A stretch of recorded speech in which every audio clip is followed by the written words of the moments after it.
Hi, I'm Sharon Selby, and I'm talking to you from London, Ontario. I'm a professor of professional communications, academic writing, and literature at Fanshawe College. Um, I'm really happy to be able to tell you a little bit about my writing and my story. Mine own is a story that was inspired by some of the time I spent in Scotland. I studied there for a few years. It's also inspired by my love of Celtic mythology and fairy tales.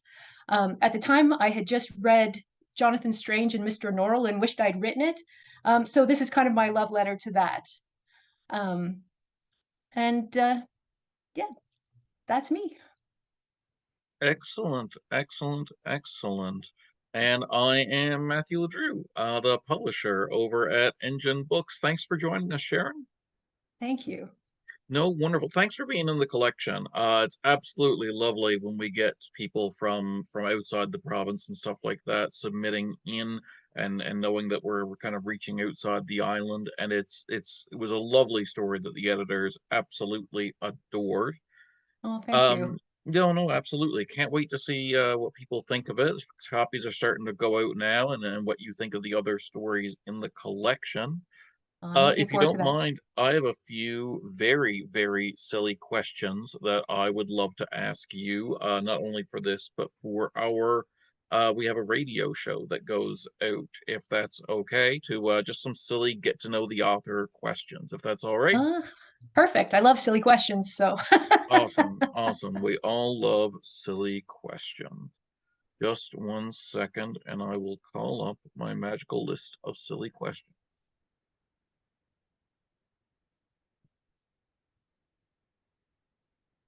Um, Sharon, if you were going to be on a desert island for the rest of your life, what three books would you want on there to keep you company?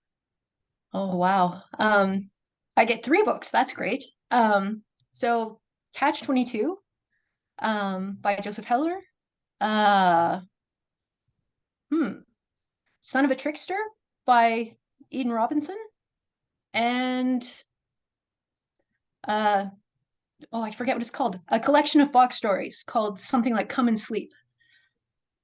That's excellent. That's a wonderful group. Some of those, Catch 22, I'd heard of before, but the others I never have. And I love using this to get new book recommendations from people. It's absolutely wonderful. Perfect, perfect.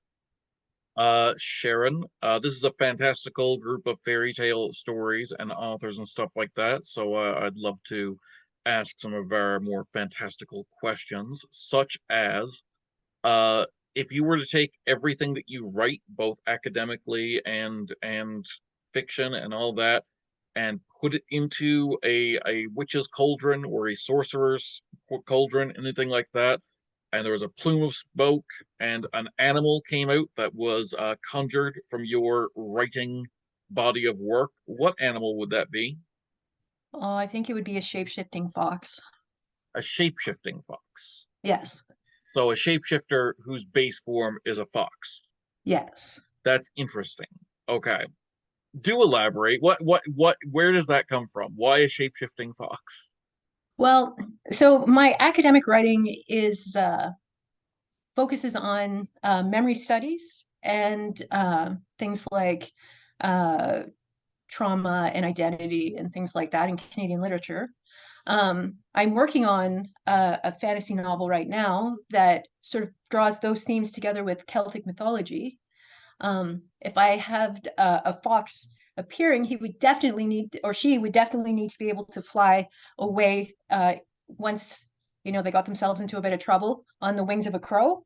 Um, and I always think of shapeshifting being very unmoored in time in some ways. Like there's a lot of sort of time flexibility with that kind of figure, and so that would be interesting to me as well.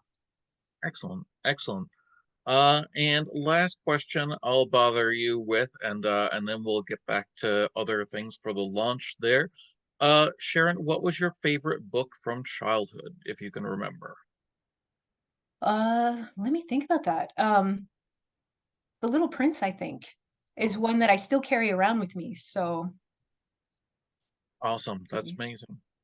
Well, Sharon, thank you so much for contributing your story and for joining us here and answering some of our questions. Everyone, I hope they check out your novel when it comes out or when it's available.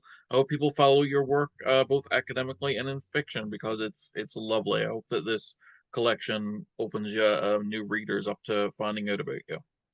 That would be fantastic. Thank you so much. And I can't wait to read the other authors as well. So Awesome. Thank you. thanks.